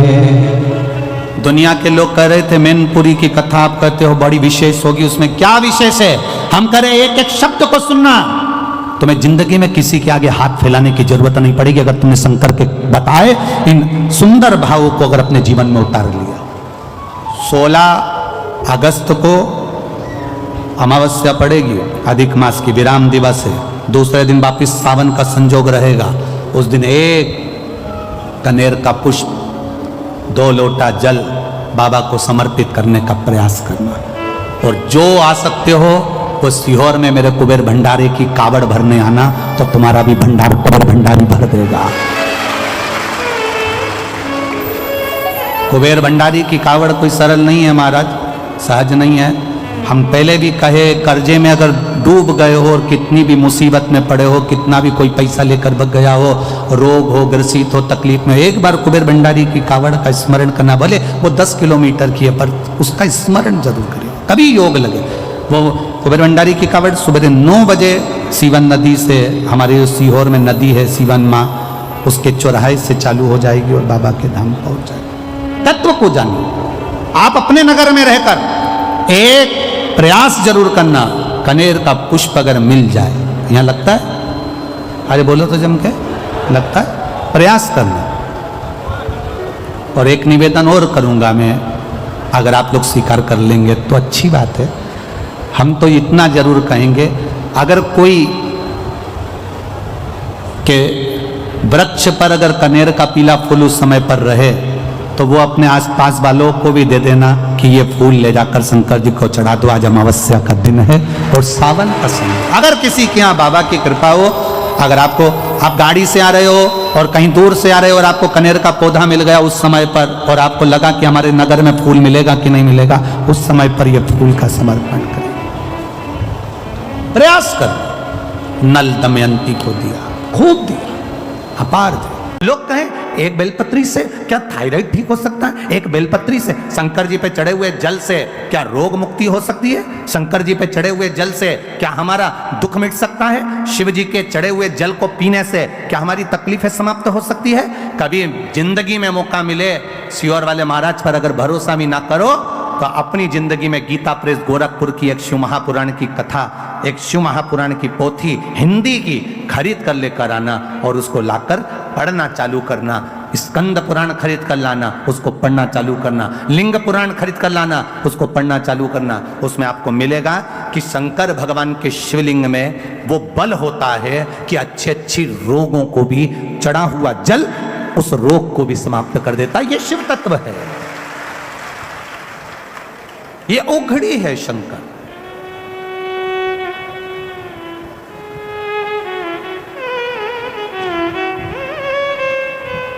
ये आप लोग सुनने बैठे हो कथा, बहुत देखिए, बहुत मैनपुरी वालों बड़े भाव से आप लोग कथा करवा रहे हो और बड़े भाव से आप अधिक मास के महीने में सुन रहे हो। एक विचार करिएगा कि किसी का मन कथा में लग भी जाएगा और कोई ऐसा होगा जिसका मन कथा में नहीं भी लगेगा।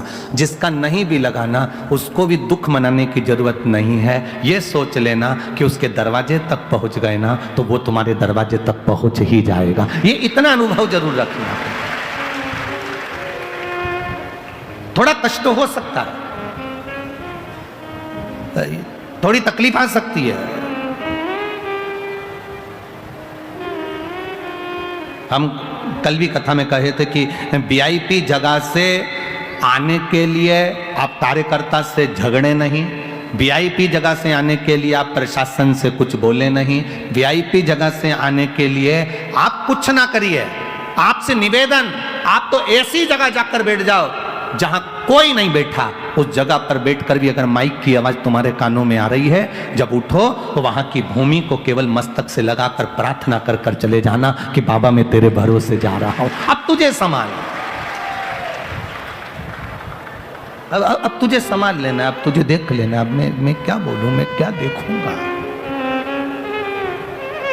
खाली ना, प्रेशर बड़ा बाबू, खाली न जाता कोई दर से तुम्हारे, मैं भी खड़ा हूँ नदी माहे फसारे। ब्रह्मा जी को विश्वास नहीं हुआ कि नारायण भगवान के पिता शिव हो सकते हैं। यह भरोसा नहीं, यह विश्वास नहीं। हमको भी भरोसा नहीं होता, हमको भी विश्वास नहीं होता है क्या शिवजी पे चढ़ा हुआ जल रोग से मुक्ति दे सकता है? क्या शंकर भगवान पे चढ़ी हुई बेलपत्र खाने से शुगर बीपी बराबर रह सकता है? आप में से कई लोग बैठे होंगे जो बहुत दिन से शुगर के लिए बेलपत्र खा रहे होंगे और आपकी भी शुगर लेवल में बाबल चला रहा होगा, दवाई की जरूरत नहीं पड़ रही होगी। ये उसके ऊपर है, भरोसे के साथ खाइए।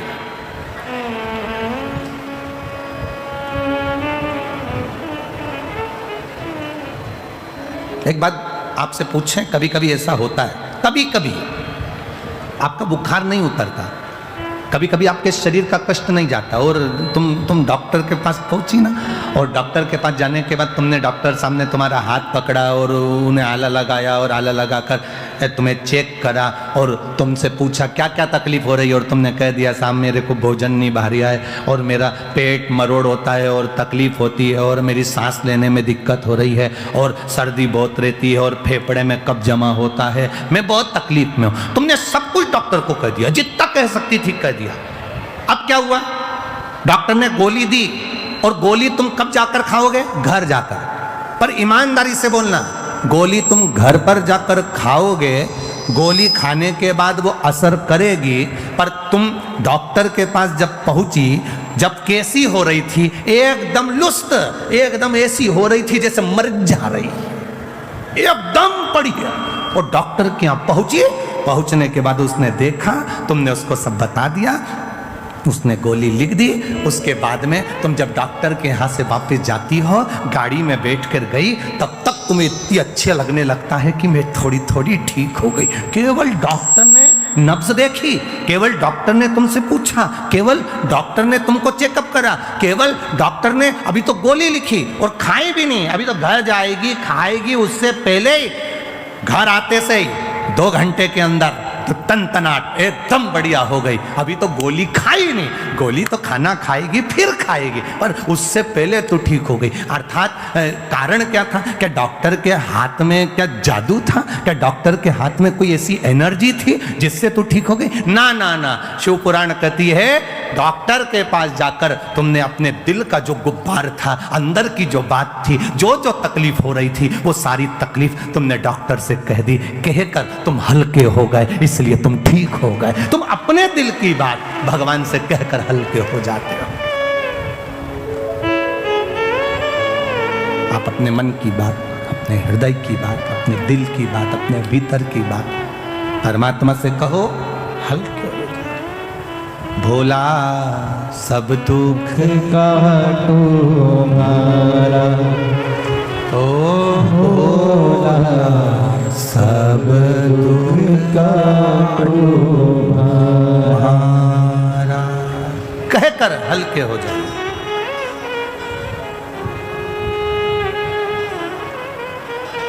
भोले बाबा जपूं तेरी माला,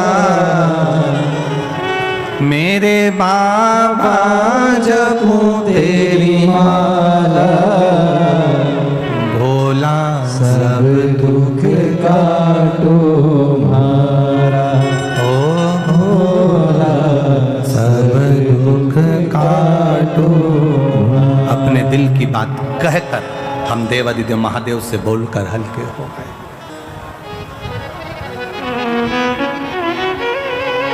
शिव से कहा, एक बेटी ने पत्र में लिखा है,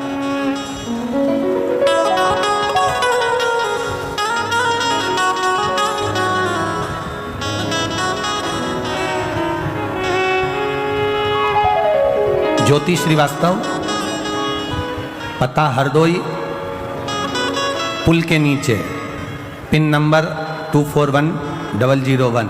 कहीं बैठी हो, हाथ हिला सकती हैं। ज्योति श्रीवास्तव, हरदोई, पुल के नीचे, पिन नंबर ये है। कहीं बैठी हो तो हाथ हिला सकती हैं। ज्योति श्रीवास्तव।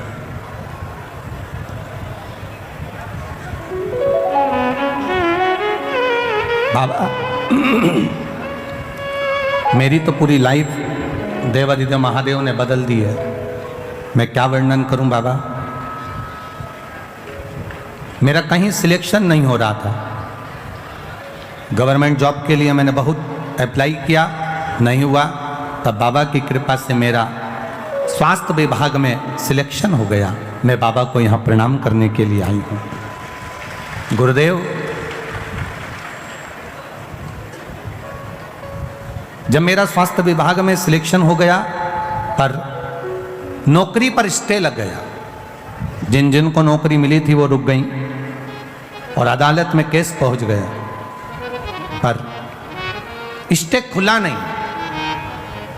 तब वापिस पहले जल चढ़ाती थी, पशुपति व्रत नहीं करे थे, पर इष्टे को खोलने के लिए मैंने पशुपतिनाथ का व्रत किसी ने बताया और मैंने करना प्रारंभ करा।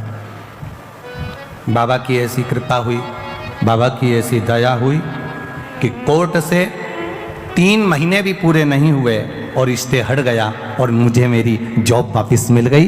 इसलिए मैं बाबा को यहाँ प्रणाम करने के लिए आया। ये शिव तत्व, ये ओघड़ी, ये त्रिकालदर्शी, ये कैलाशी, भक्ति इसी को कहते हैं, भरोसा इसी को कहते हैं, दृढ़ता इसी को कहते हैं। सब कुछ छूट जाए, सब कुछ चले भी जाए, तो तुम्हारी दृढ़ता, तुम्हारा भरोसा, तुम्हारा विश्वास जाना नहीं चाहिए।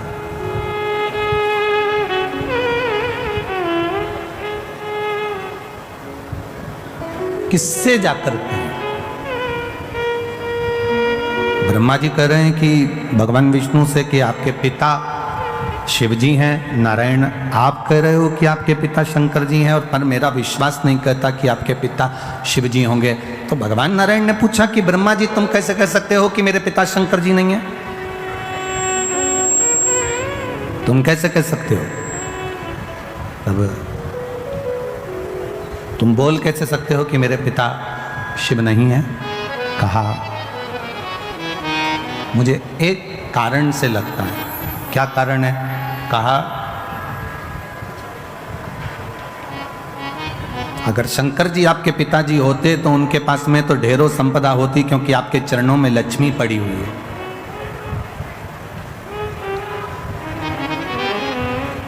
आपके चरणों में लक्ष्मी है, आप वैकुंठ का निवास करते हो, आपके पास में ढेरों संपदा है, आपके पास में ढेरों सुख है, लक्ष्मी है, अष्टलक्ष्मी आपके पास में विराजमान है, ढेरों संपदाएं आपके पास में विराजमान है, ढेरों संपत्ति आपके पास में विराजमान है। और आपके पिताजी भगवान देवादिदेव महादेव को देखो तो कैलाश पर रह रहे हैं, शमशान में रह रहे हैं। उनके पास में क्या है? गले में सांप पड़ा हुआ है, धतूरा रखा हुआ है, बेलपत्र रखी हुई है, गंगा जी का जल रखा हुआ है, मुंडों की माला, रुद्राक्ष की माला, केवल यही उनके पास में। आपके अगर पिता शिव हैं तो शंकर भगवान को भी तो धनपति दिखना था, करोड़पति दिखना था, संपदावान दिखना था, वैभववान दिखना था। फिर वो कमजोर क्यों दिख रहे हैं? फिर उनके पास में ये कुछ संपदा, ये सत्ता, ये वैभव, ये सारा सुख उनको तो नहीं दिख रहा।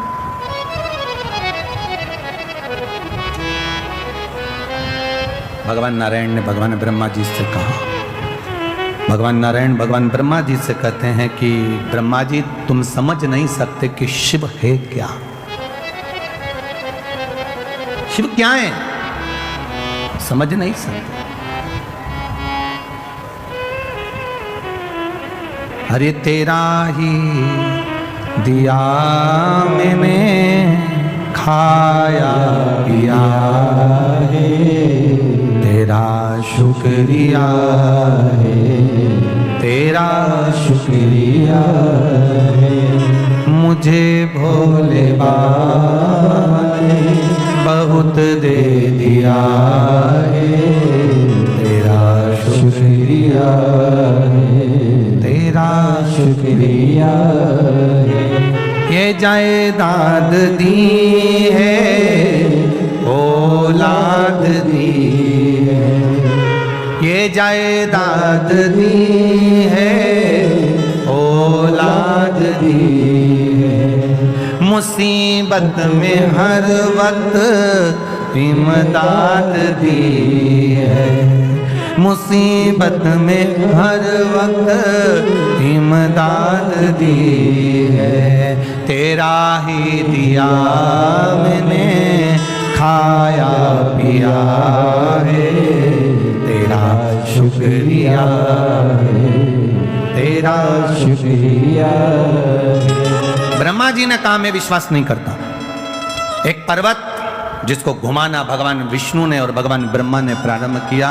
पर्वत घुमाते घुमाते घुमाते घुमाते अग्नि का खंभ प्रकट हुआ, एक लिंगायत आकृति प्रकट हो गई, शिवलिंग प्रकट हो गया। शिवलिंग प्रकट हुआ तो ब्रह्मा जी ने कहा इनका सिर कहाँ, पाँव कहाँ? ब्रह्मा जी शिव जी का सिर देखने के लिए आकाश मार्ग से ऊपर की ओर बढ़े। ब्रह्मा जी जब ऊपर की ओर बढ़े, भगवान नारायण शंकर भगवान का चरण ढूंढने के लिए नीचे की ओर गए। भगवान विष्णु को शंकर भगवान का चरण नहीं मिला।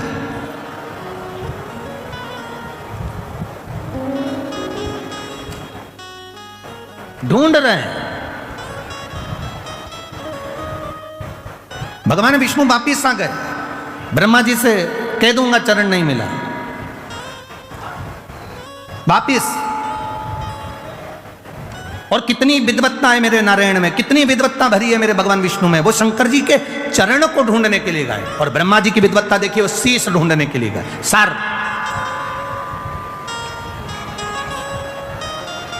जरा विचार करिएगा। पहले भी कथा में कहा है, आज फिर कह रहे हैं। पहले के समय में इतना बड़ा क्रीम का डब्बा आता था, ऐसा गोल मुंह का बड़ा सारा, उसमें से ऐसे क्रीम निकाल लो और अपने चेहरे पे लगा लो और डब्बा बंद कर दो। आज के ज़माने में बड़े मुंह के डब्बे बंद हो गए। इतना बड़ा ट्यूब जैसा डब्बा आता है, पैकेट आता है ट्यूब का, और उसमें ऐसा ढक्कन लगा रहता है छोटा सा। उसको खोल लो और उसमें नीचे से उसको थोड़ा सा दबाओ, दबेगा तो ट्यूब बाहर आ जाएगा, निकालो और लगा लो। पहले इतना बड़ा डब्बा आता था, इसमें ऐसे उंगली डाल के निकालना पड़ता था। अब क्रीम जैसा आता है ऐसा लंबा, उसको बस ढक्कन खोल के नीचे से दबाओ और वो क्रीम निकल के बाहर और अपने चेहरे पे लगा लो। कितनी ज्ञान की बात इस डब्बे में और इस क्रीम में है। डब्बे में और क्रीम में कितनी ज्ञान की बात है। यहाँ क्रीम को नीचे से दबाओगे तो ऊपर से क्रीम बाहर आ जाता है। उसी तरह माता पिता के चरण जब तुम दबाओगे तो मुख से आशीर्वाद बाहर आ जाता है। ये शिव तत्व कर रहा है। बोल बम का नारा है। जब दबे नीचे से चरण, क्रीम बाहर, थोड़ा सा ट्यूब दबाया, ट्यूब बाहर। उसी तरह माता पिता के चरण, परमात्मा के चरण, गुरुजन के चरण, घर के बुजुर्ग, घर के बड़े, घर के बयों के चरण हम जब पकड़ते हैं तो वो आशीर्वाद हमारे ऊपर दे देते हैं। वो आशीर्वाद हमको प्रदान कर देते हैं। वो आशीर्वाद हमको दे देते हैं, देते। आप एक प्रैक्टिकल करिए। आप किसी को भी, किसी चलते जिसको नी भी पहचानते ना, उसको भी सिर पे पल्लू लेकर आप एक बार प्रणाम तो कर लो। आप अगर एक बार प्रणाम कर लोगे ना, आप जिसको नहीं भी पहचानते और उसको अगर आपने प्रणाम कर लिया ना, नहीं पहचानते, और उसके बाद भी अगर आपने प्रणाम कर लिया तो आशीर्वाद तो दे ही देगा। क्या बोलेगा? खुश रहो, दूध नहाओ, पूतो, प्रसन्न रहो, आनंद में रहो, खुश रहो, स्वस्थ रहो। आशीर्वाद तो दे ही देगा।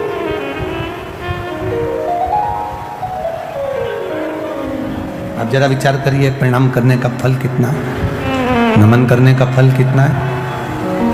आपने केवल प्रणाम करा, नी पहचाने तो भी आशीर्वाद दे दिया उसने। शिव जी के चरण ढूंढने के लिए भगवान नारायण गए, वापिस आए। ब्रह्मा जी गए, शीश नहीं मिला, गौ माता को लेकर आ गए, केतकी के फूल को लेकर आ गए, दोनों को लेकर सामने खड़े हो गए। भगवान विष्णु से पूछा कि चरण मिला? भगवान नारायण ने कह दिया नहीं मिला। शंकर भगवान के सामने भगवान नारायण ने एक शब्द सत्य का बोल दिया, इसलिए उनका नाम सत्य नारायण पड़ गया। और जो सत्य का संबोधन कहा तो शिव जी प्रसन्न होकर कह दिए, नारायण मुझे जो सबसे ज्यादा प्रिय है, सबसे ज्यादा पसंद है, वो सत्य तुमने मेरे सामने बोला है, इसलिए आज से तुम सत्य नारायण भगवान बनकर पूजाओगे। सारी दुनिया में तुम्हारी कथा, सत्संग, संकीर्तन होगा, तुम सत्य नारायण कहलाओगे। और उनका नाम सत्य नारायण हो गया, सत्य नारायण।